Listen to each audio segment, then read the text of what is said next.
Hello, everybody. This is Georgianne Hughes, and this is The Bite Show. And we're really blessed to have with us Olaf Hage. Please visit before2012andbeyond.com. That is a website where you can purchase for immediate listening Olaf's private audio files. Also, please visit his personal website, theTimeQuest.com. And we're going to talk about Armageddon. Hi, Olaf. Hi, Georgianne. Well, you sound pretty chipper. Well, that's because Armageddon isn't about to occur. Oh, well, tell us about it. Isn't. It's not going to occur right now. Yeah. Well, that's all we need to say. Well, apparently not, because the Bible is very clear about the chronology and so forth, and yet there apparently are people who think otherwise. They think it's imminent. Yeah. About to occur right now. Well, we know that's not the case. And there are so many proofs and so much evidence and so many plain statements in the Bible about this that this belief that Armageddon is imminent, that it's about to occur, that it's beginning to occur already in the Middle East somewhere, that we're hours away, or minutes away, or days away, or weeks away, or months away, and you get a really conservative interpreter. Yeah. Can only be coming from people who have never actually read the Bible. Well, they put an interpretation to it. Oh, there's no misinterpretation possible. And they believe that Jesus Christ is coming any time. Yeah, well, the Bible's very clear about this situation. We know that there's going to be two witnesses who are going to prophesy for 3.5 years. Yeah. 1260 days, clothed in sackcloth and ashes, which would probably do a lot of people a lot of good right now. But anyway, before Christ returns, right? Yeah. Okay. And when Christ comes back, he fights the Battle of Armageddon. Let's make quite clear that we'll get into this in more detail here. What I'm grateful for is that this is the one place where we're actually allowed to read from the Bible. You can go. There are a lot of shows you can go on, you can be interviewed, but they won't let you actually read the words. Oh, dear. We're going to do that. We're going to show people exactly. And I've got a King James in my hand as I speak, for those who are picky. Yeah. And what we're going to do is we're going to go through word by word so that anybody who has ears to hear and eyes to see, if you follow along in your own copy of the Bible, that there simply is no possibility of the Battle of Armageddon occurring this week, this month, or this year. Can't happen. Impossible.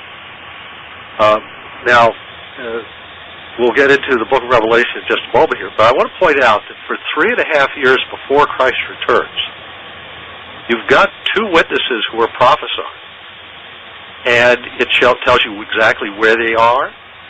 It tells you who's listening. It tells you the stuff they're doing. It tells you about what's going on the earth at the time while they're prophesying. Yes. And then it tells you how they're killed and where they're killed and how long they lay lying dead on the ground. And then Christ returns. Mm-hmm. And if you look at that sequence of events there, if none of that has happened yet, and when Christ comes back is the Battle of Armageddon, this is pretty simple now, we've got to be at least 1,260 days, that is 3.5 years, before the Battle of Armageddon. At least. And that would assume that tomorrow morning at sunrise, the two witnesses show up in Jerusalem. Yeah. And so until those two guys show up, and I mean the real two, not the fake two, because there probably will be a bunch. There are fakers right now over there claiming to be one of the two witnesses. Yes. And have been for decades. What do they call it? Prophecy derangement syndrome or something? I don't know. The Jerusalem derangement syndrome. There's some sort of technical term that they use to describe these people who go to Jerusalem and then think they're prophets and apostles and so forth. I just talked to one not too long ago, actually. Oh. Totally deranged. But, people go over there and they have, they get excited because they're in the sacred precincts of the events that took place in the Bible, and they find a spot that seems to be really important, and they think, I'm standing in the spot where Jesus stood, or where this happened or that happened, and they get Jerusalem derangement syndrome, and they begin to think that maybe they've been chosen, learned all of the magical prophetic secrets, and suddenly they're going to reveal them to the world, and they're one of the two witnesses, and so on and so forth. And this happens a lot. But there are two real witnesses who will show up. And they're pretty clearly identified, actually, by Jesus. They're called his witnesses.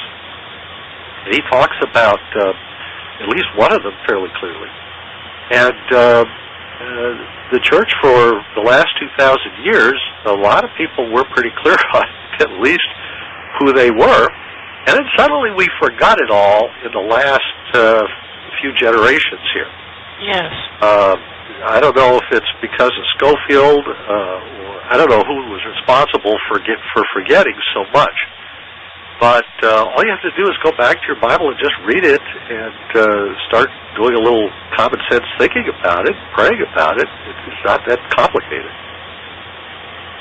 So we can't be imminently in danger of Armageddon. So I don't care how badly Hillary Clinton messes up foreign policy. She can't cause Armageddon to occur this week or this month or this year or even next year or even the year after that. Well, they, talk about the bombing of Iran, and, it seems like somebody somewhere is doing their dead level best to get a war started over there. Bombing of what? I couldn't catch the word. Of Iran. Oh, of Iran. Yes. Okay. Well, of course, they just elected in the primary John McCain to go bomb Iran. And, Hillary Clinton was talking about it before, back in the primaries in 2008, and a number of people were talking about Iran's a real problem. We got to go after them. They're the source of all the trouble, et cetera, et cetera, et cetera. Oh, dear. Well, they're not even Arabs. Yeah. They're Persians. And, in fact, they were called Persia until about a century ago when the British decided to change their name for them. Always nice when the British change their name. Yes. And so anyway, they were called Persia for thousands of years, but now they're Iran or Iran. You say Iran, I say Iran. Let's call the whole thing Persia. But the fact of the matter is that Persia is mentioned in Bible prophecy. It really is. There's a mention of Persia in Bible prophecy. Doesn't have anything to do with us, but it is mentioned, and we'll get into that as well here. Okay. People are tying verses together that don't have anything to do with each other. Yes. They're linking together all kinds of strange things, and the only way they can be doing this is that they are not reading the Bible for themselves. It's too complicated. It's too hard. Look at all those pages. Look how fine the print is. Look how hard it is to turn the pages. I can't handle it. I'm going to listen to Hal Lindsey. That seems to be the formula here. Oh, dear. Bible's too hard for them. Okay? There's a book called Revelation. Oh, I can't figure out Revelation. Excuse me, it's called Revelation, not hidden. Yeah. Veiled. Revealed. Hello? It's meant to clarify what? Something that was previously covered up and hidden. Yeah. So it is a key to understanding the stuff in Daniel or Ezekiel or whatever, in Isaiah, that you didn't understand before. With Revelation, it's a key that opens those locks. And it plainly says so. The very first words are the unveiling, the revelation, the unhiding, the revealing, the revelation of Jesus Christ, which God gave to him to show to his bondservants What must of necessity, I'm giving you a rendering out of the literal Greek here, what must of necessity take place? En-takei. And that's a Greek expression meaning in rapid rotation. What does that mean? Well, it means happening quickly, like a whirling dervish. It means fast-moving. Some people want to translate it soon. It really means quickly, fast, rapidly, and at a time perhaps when the Earth is rotating more rapidly, because we're told in the book of Revelation, in chapter 8, that a third of the day and a third of the night also are going to be taken away, so that a third of the day and a third of the night are each kept from shining. Let's see now, what would that mean? 24 hours is reduced by a third. The night is 12 hours, it's going to be reduced to 8. If the day is 12 hours, it's going to be reduced to 8. 8 plus 8 are 16. So you're going to have a 16-hour day. The only way you get that is by speeding up the rotation of the Earth. So here is this passage at the beginning of the book of Revelation, the very first sentence, telling you, if you go read the rest of the book, you see, that the Earth is going to be spinning faster. And is that happening yet? No. So, 2 witnesses are prophesying. Earth isn't spinning faster. So far, the pro-Armageddon side is down 0-2. They're behind 2-0. Okay. Yes. I played a lot of tennis, so I wanted to say love to. Anyway, so there's no way that the idea that Armageddon is going to occur right away can be true if this other stuff hasn't happened yet. Right. And we're told that the sun is going to scorch men with fierce heat, and in the passage where the word Armageddon is used, which is Revelation 16, verse 16, the sun is going to scorch men with fierce heat there when the 4th vial is poured out. The 5th vial is poured out. We're told, by the way, that the beast is now ruling the whole world, right? Mm-hmm. So when the 5th vial is poured out, the 5th plague, it says that the kingdom of the beast is cast into darkness. Well, wait a minute, he's ruling the whole world. So the whole world is cast into darkness. Has that happened yet? No. No, okay. Well, see, that's before verse 16, which is Armageddon. See? So until this other stuff happens, you can't have Armageddon. I'm sorry, I'm not going to let you have it. You can't have it. You're not ready for it. You can't handle Armageddon because you haven't had the sun going dark, basically, which Jesus talks about even in Matthew 24, the first book of the New Testament. What is the sun going dark? No. What does that mean? It means it's not shining. That radiation's coming out, but it's not light. Oh. It says the moon will be as blood. So the moon is red, which means there's infrared radiation coming out from the sun. It's still putting out stuff. Mm-hmm. It's still putting out energy, but it's not putting out in the visible light part of the spectrum. You know, if you could see the electromagnetic spectrum laid out in front of you, the visible light part is really small. It's a very narrow little part of the electromagnetic spectrum. Put my hand in front of my face there, which probably dropped my volume. But it's a tiny little fragment of the electromagnetic spectrum of energy that the sun is capable of producing. And during a sunspot peak, when the sun is really active and a lot of turmoil on the sun and big flares are going out and giant prominences and big electromagnetic loops are coming off the surface of the sun out of the photosphere and diving back down again. And, it's exciting. You don't want to be there, but it's exciting. Okay, it's putting out very high vibration, high level, high frequency. What other words besides vibration and frequency can you come up with here? It's wavering really fast. Yes. Energy, and that's up toward the blue end of the visible light spectrum. Is the faster vibrations, the higher frequencies. Okay. Mm-hmm. And beyond that, you get into ultraviolet, from blue to ultraviolet. from ultraviolet to X-rays, from X-rays to extreme X-rays, extreme ultraviolet, X-rays, extreme X-rays, and so forth. And you're getting up to stuff that's vibrating really, really, really fast. Now, when you go to a doctor and you get an X-ray, it penetrates through a lot of barriers so that it can see your bones and other stuff below. And it's able to do this because the frequencies are vibrating so rapidly, they can kind of zigzag through everything. They get through all that soft tissue, which is basically like, say, less dense tissue. Okay, now bone is really dense, so it's harder to get through that.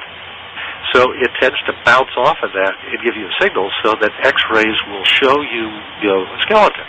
Yeah. But you can have even more extreme X-rays, and they'll go through the bone.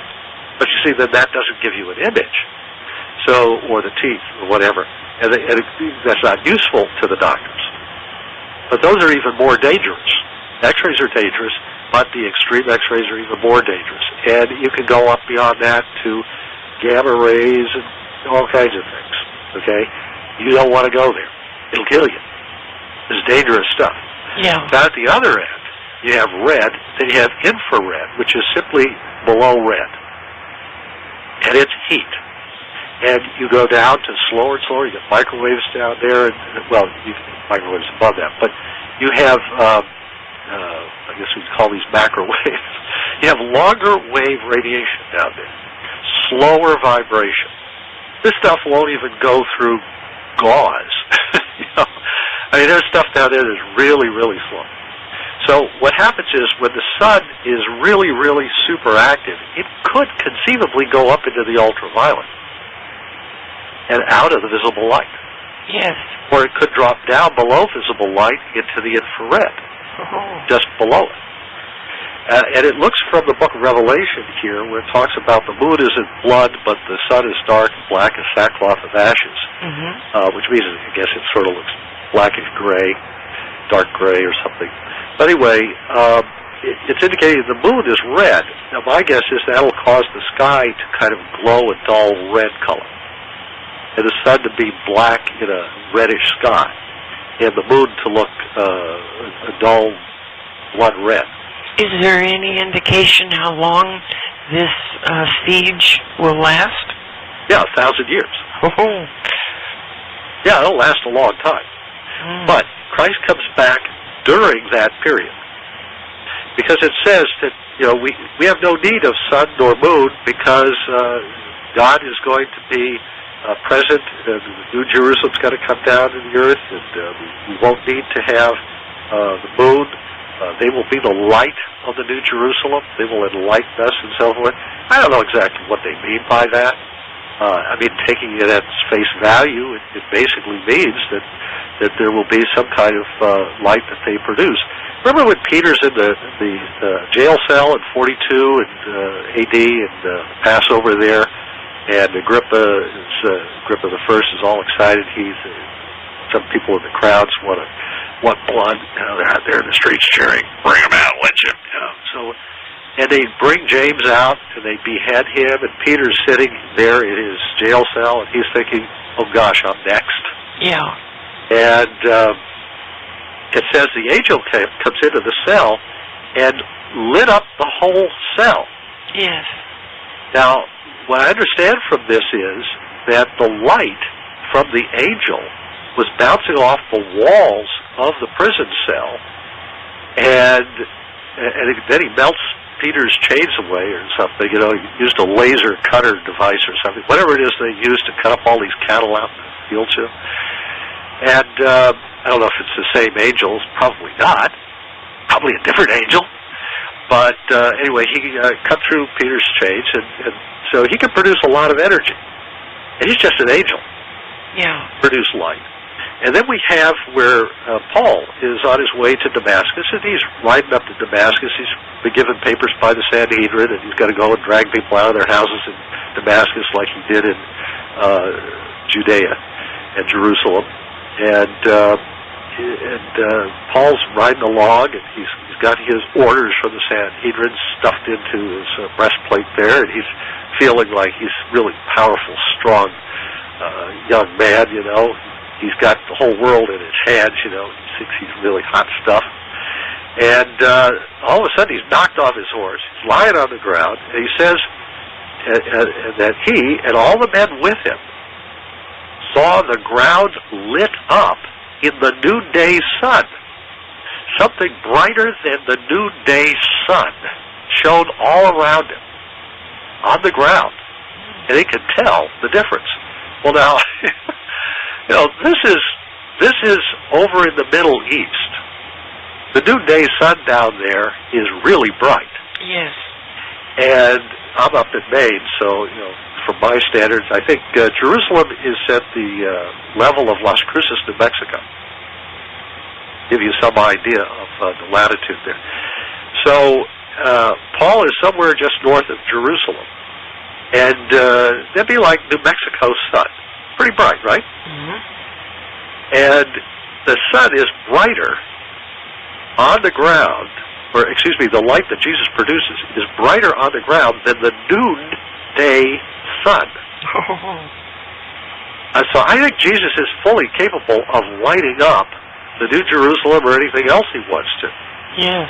Okay? It says of God the Father, no man can look upon his face and live. He is light. He's just like pure light. There's no shadow of turning. There's no shade where you can kind of hide in him. He's so bright that you can't look upon him and stay alive. You basically would be cooked. So the spiritual light produces photons. It produces real light. Yes. Something bounces off of prison walls, lights up the ground, can be measured against the brightness of the sun, produces enough heat, that energy can melt prison chains. So that's pretty powerful stuff. And it's real. It's not some figment of the imagination. It's not just a metaphor. It's something they're talking about that's real. So I don't necessarily understand exactly what they're referring to here, but it sounds like they're fully capable of lighting up something if they choose. So we don't really need the sun. So it seems to me that these references, which all fit together, there's some 19 different books in the Bible that talk about the sun going dark. I'd say that's pretty much a foregone conclusion. Yes. See, it's going to go dark. And it's not just the Bible.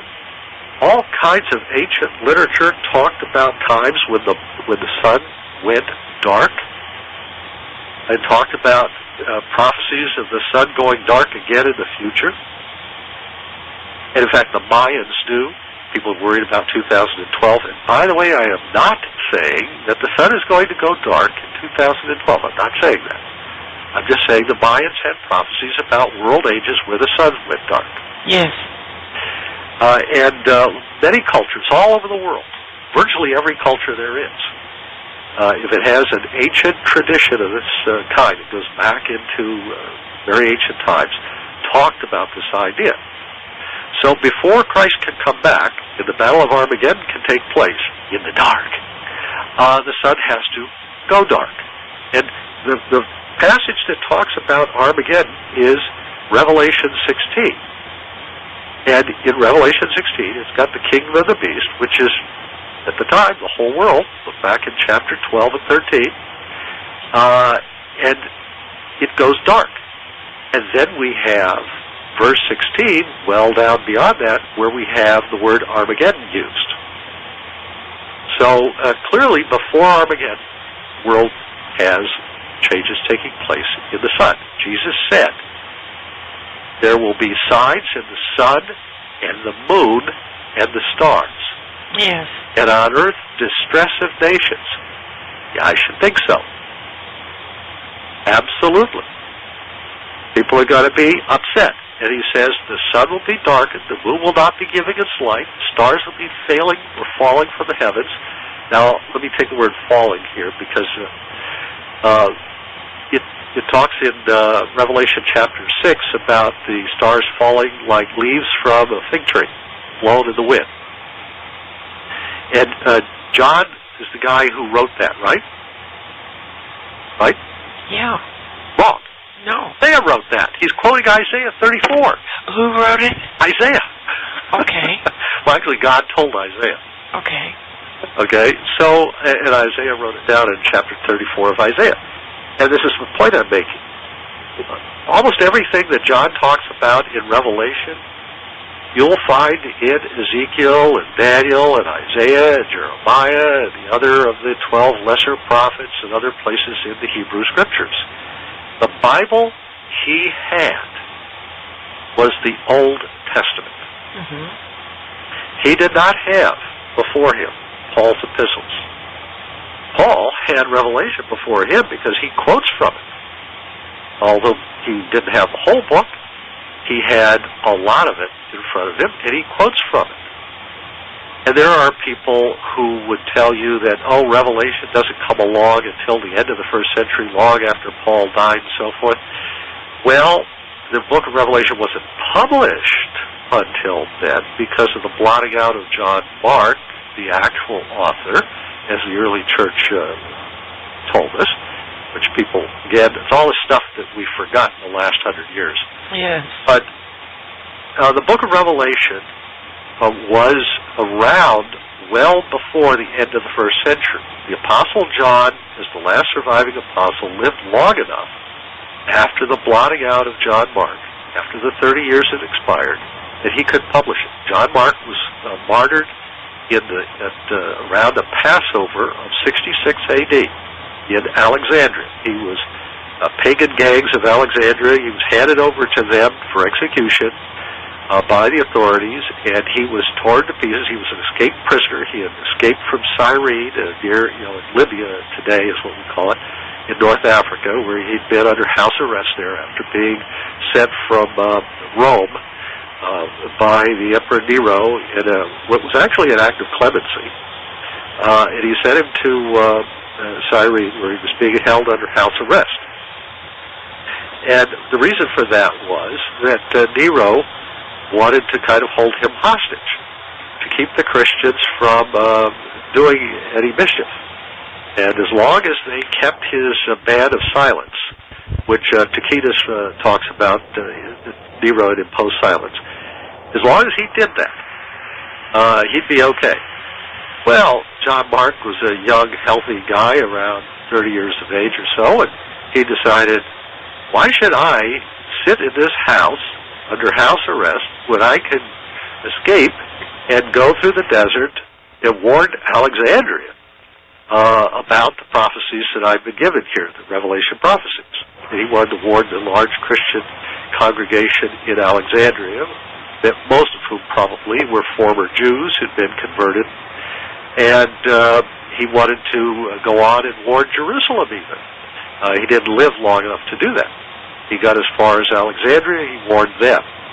There's an early church record, again, some of that material that we've all forgotten in the last 100 years, but it used to be common knowledge that Peter and John Mark had received a revelation that they were going to Rome and to Alexandria to warn them about what was coming. And obviously people think that Babylon the Great is Rome or some other city.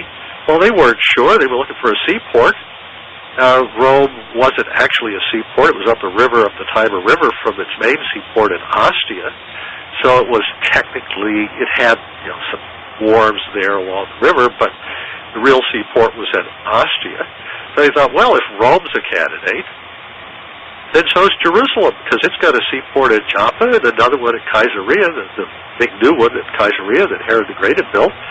And so they thought, well, maybe it's Jerusalem. They persecute the prophets and the apostles, they're the persecutors. No apostle had yet been killed in Rome at that time. So they're thinking, although Paul had been held under house arrest, he wasn't dead yet. And then they thought Alexandria, huge Jewish population, a lot of Christians there. It's a big seaport. The pagan gangs of Alexandria ruled over other nearby seaport cities like Antioch and Caesarea and Sicily. Ended up in Sicily, by the way, after the Muslims took over Alexandria in the 7th century. And the gangs of Alexandria moved to Sicily and became eventually the mafia. and eventually became the Gangs of New York, and then Martin Scorsese made a movie out of it. And if you want to see how these people killed John Mark and how they behaved, watch the movie Gangs of New York.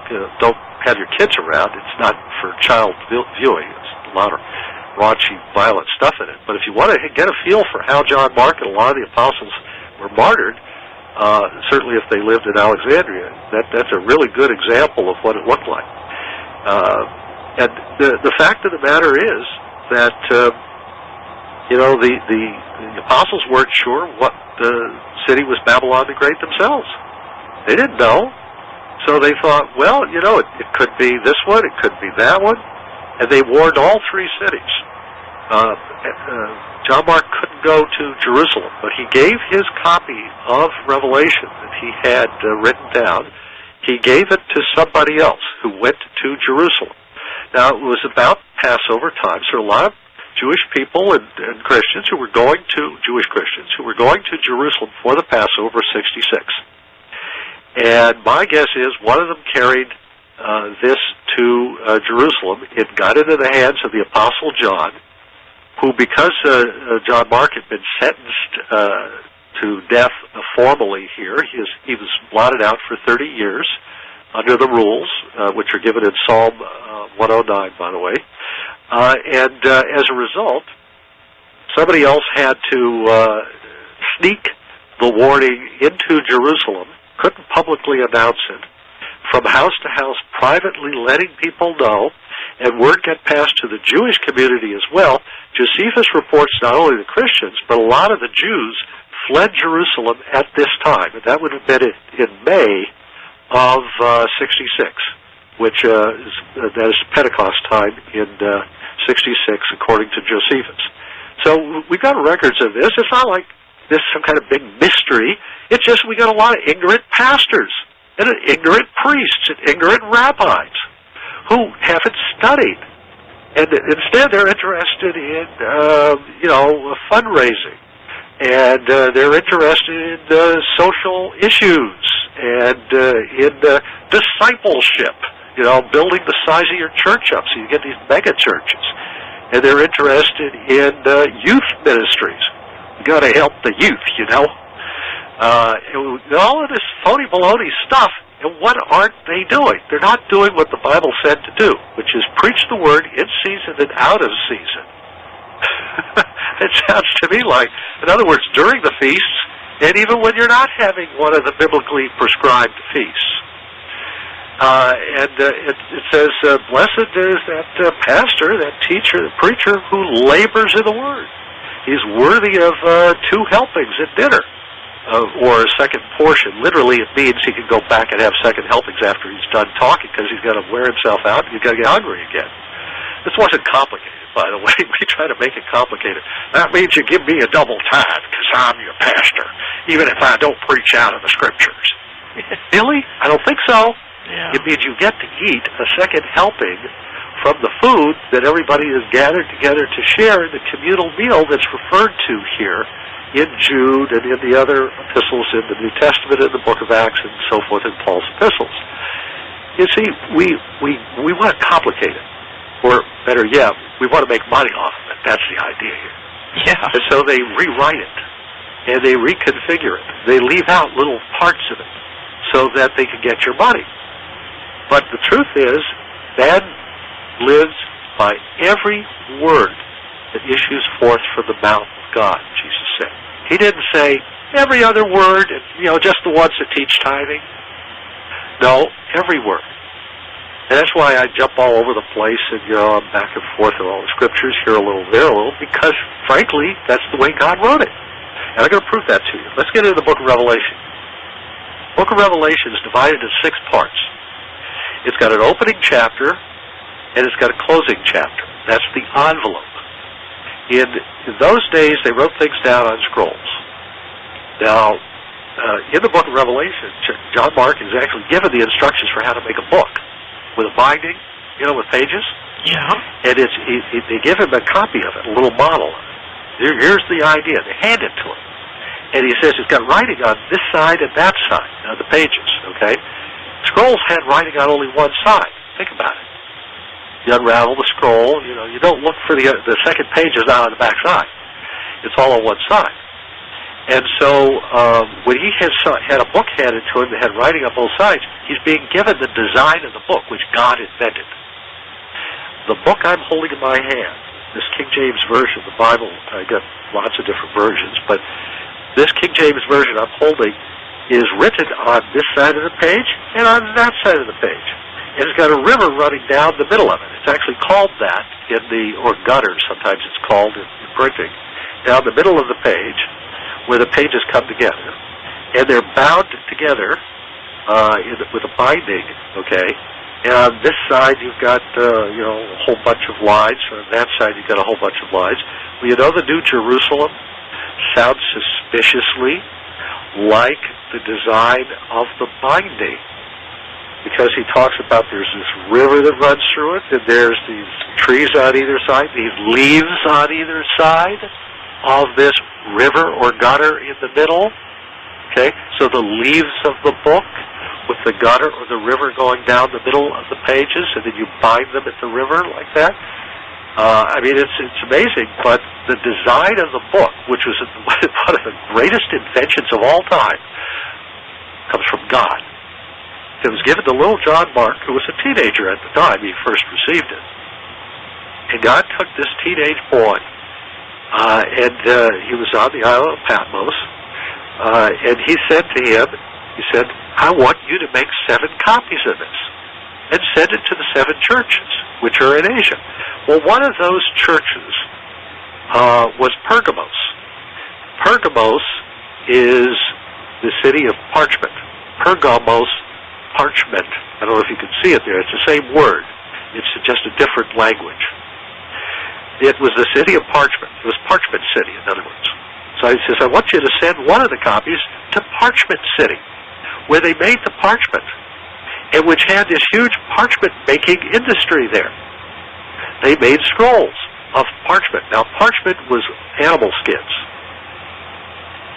And getting the animal skins tanned properly and making it very thin and getting it of even quality and cutting it and trimming it and sewing them together to make a long scroll and so forth, that art was polished, if you will, perfected at Pergamos. So here's Jesus saying to John Mark, I want you to take this new invention I'm giving you. And he tells his teenage boy, I want you to send a copy of it to the church in Parchment City, where is the world headquarters of parchment making, of parchment scrolls, which last a lot longer than papyrus scrolls from Egypt, for example. In Egypt, they would take strips of the papyrus plant, these are long leaves, and they would mash them together and press them together under a round rock, which they'd roll over them over and over again, and then they press another layer at right angles to that, back and forth and back and forth and back and forth, until they had created a very thin paste, and they would put it between presses, and they would squeeze it. They would twist with a wet leather. They would twist it until they took all of the water, squeezed it out of this press until you had nothing but the cellulose paper, fibers left, and the starch from what we would consider like the paste like you used to use in school. Remember they said it was non-toxic? You could use this paste to paste that stuff up in your little scrapbooks and things. Yeah. Well, that's basically what would come out of these leaves along with the water, and it would cause it to be pasted together, and it would create this whitish, pasty material, which they call papyrus. And then they would take that, and they would lay it out in the sun until it was bleached white. It took a while to do all of this. And they would cut down and trim off the edges, and that would create a sheet of paper. Well, what does that tell you about the value of paper and parchment, which was made out of animal skin? Paper was made out of plants. Parchment was made out of animals. You had to sacrifice an animal to make parchment. The Jews had a rule that you could only write the Old Testament and Scripture on parchment. The Christians didn't have that rule because they couldn't afford the parchment. The Jews' sacred parchment industry, they wouldn't sell to the Christians. And at first, the Jewish Christians wouldn't buy parchment from non-kosher animal skins made by the pagans. So the Christians used papyrus. And until Constantine came along and finally opened up the parchment industry for the Jews, he got a hold of some of the real McCoy there.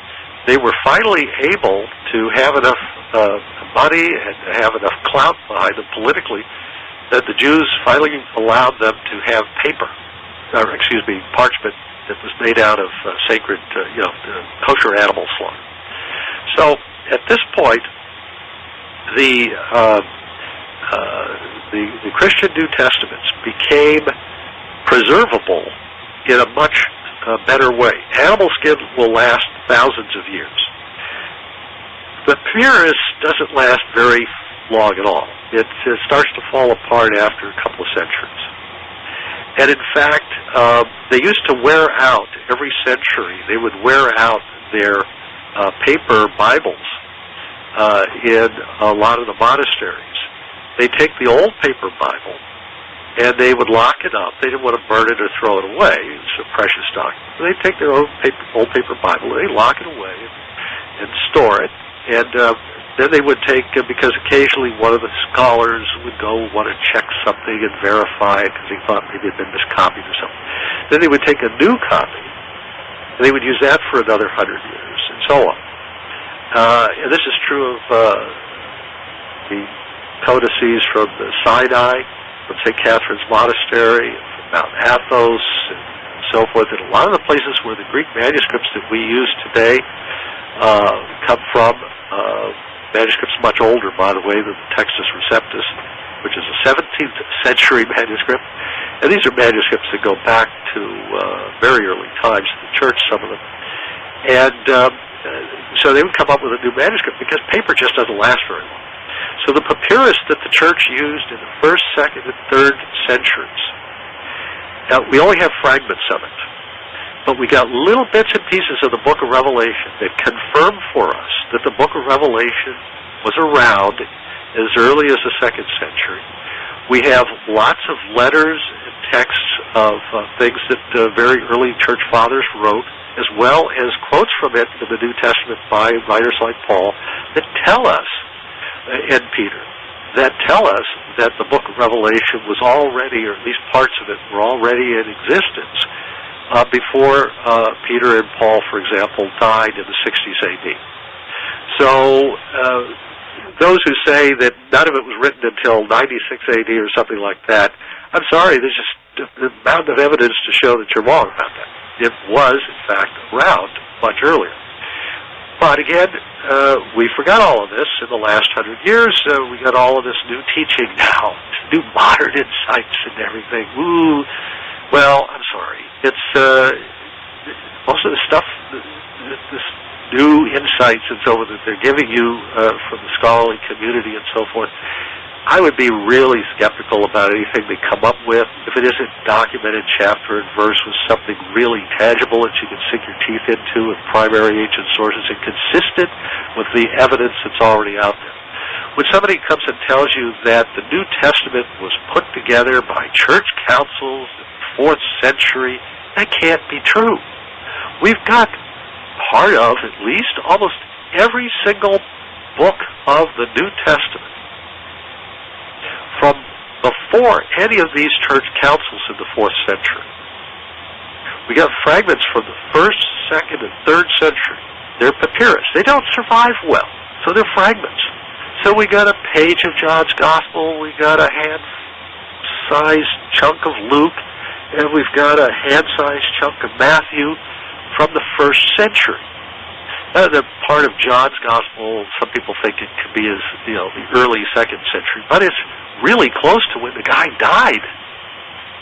And what do you think the odds are that within a few years of the guy's death, while a big chunk of his disciples are alive and kicking, that somebody's going to be able to foist off a fake copy of John's Gospel?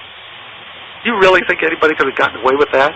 Or that somebody could have gotten away with Matthew and Luke having Gospels with John and others around who could say, hold on a second, one cotton-picking second here, come back a minute here. That's not right. Matthew never wrote a Gospel. Luke never wrote a Gospel.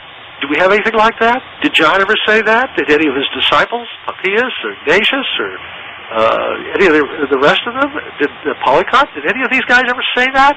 No. Because, in fact, they'll actually quote from Matthew and Luke and so forth. Because those Gospels did exist. And they attest to the fact that these guys had written that those Gospels were real and that they were out there. Absolutely. No question about it. Those texts were already in existence. We've got a few fragments in papyrus, which doesn't last long, that have survived. And now they're under glass at Oxford or Cambridge or other places, and they're very carefully climate protected and so forth. But we know that these things were written, and now the wording of the text, people say, well, they changed the wording. Oh, boy. All right. The Council of Nicaea. The biggest 20th century myth, urban legend, is that the Council of Nicaea edited something into or out of the Bible. No, it didn't. We have the writings of people who were present at the council. We have the 20 rulings of the Council of Nicaea. We have letters by Constantine after the Council of Nicaea. We have writings from Eusebius after the Council of Nicaea. We have all kinds of people. Athanasius was present at the Council of Nicaea. He lived down, I think into the 370s or something. He lived at least close to 50 years afterwards. And so we have letters from all kinds of people and writings and histories and stuff who were present. Nobody, not one person, no ruling of the council, nothing ever mentions editing anything into or out of the Bible. The Old Testament, the New Testament, adding a word, changing a word, none of that. No canon list, nothing at all ever happened at the Council of Nicaea that had anything to do with changing the text of the Bible or affirming it in some particular way or whatever. It never even dawned on them, because everybody at that council knew the same Greek New Testament text.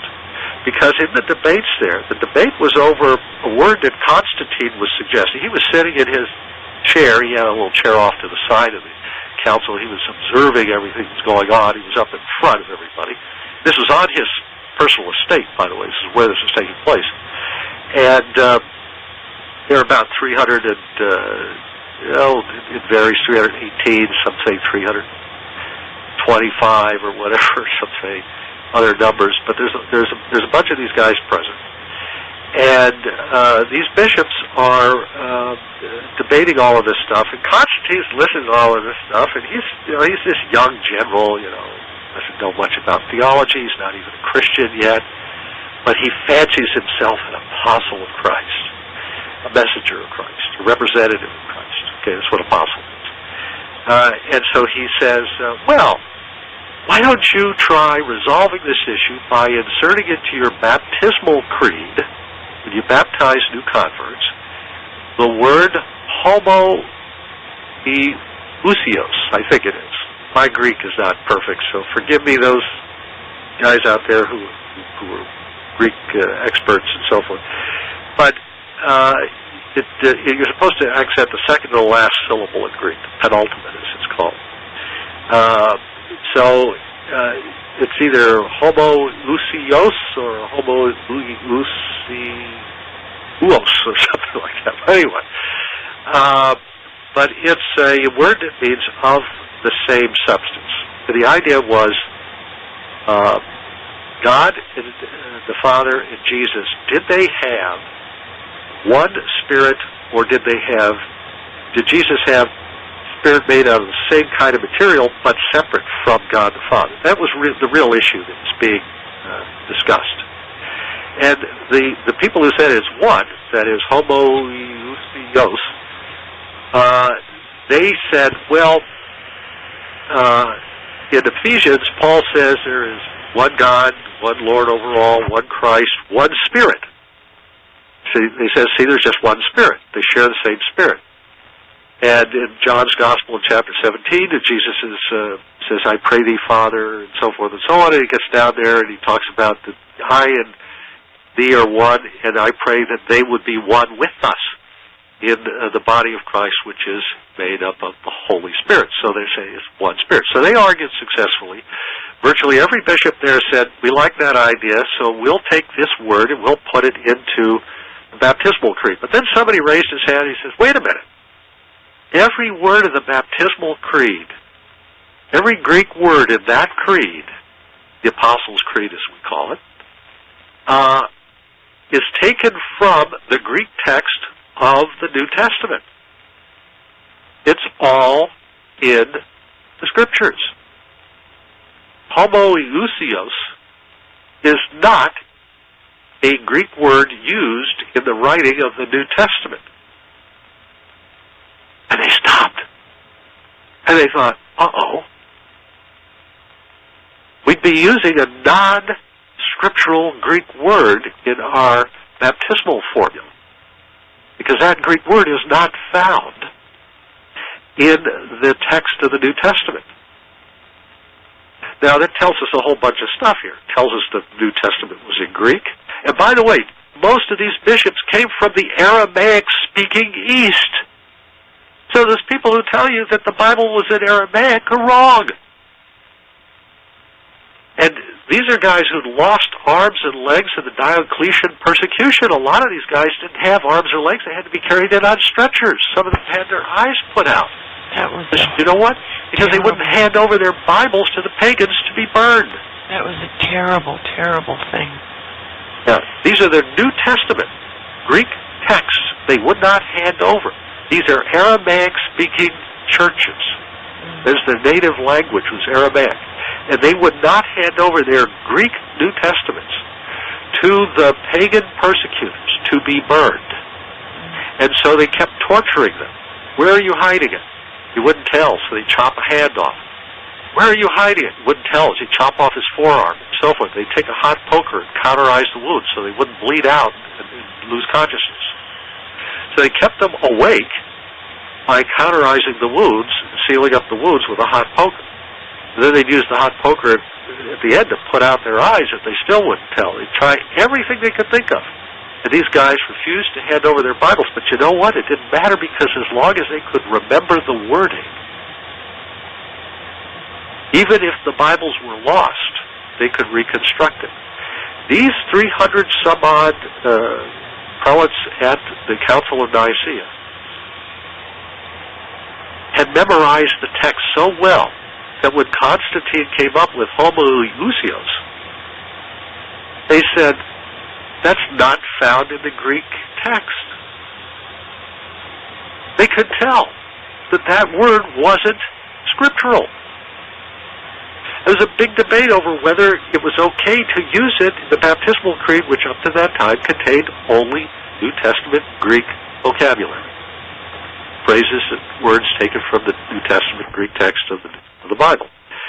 So here are Aramaic bishops from Aramaic churches in Aramaic-speaking communities studying the Scriptures in Greek, memorizing it in Greek, losing their arms and legs in torture from the pagans to protect this Greek text.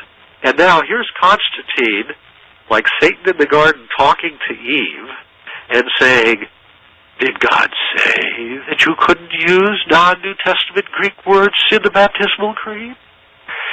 And the bishops listened and they said, well, no, God didn't actually say that we couldn't do that. And he said, well, then what harm would it do? Well, let me tell you something, what harm it did. From that day, from the day they allowed that word into the baptismal creed, they were allowed at that point to begin formulating doctrine out of vocabulary that wasn't biblical, that wasn't God-breathed, that wasn't part of the wording of the Scriptures. They were free to go wandering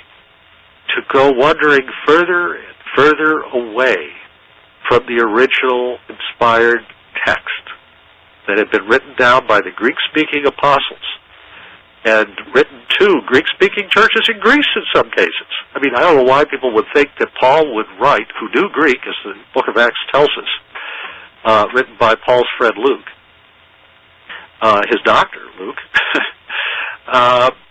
Why would Paul write in Aramaic to the Greek-speaking churches in Corinth and Philippi and Thessalonica and so forth in Greece?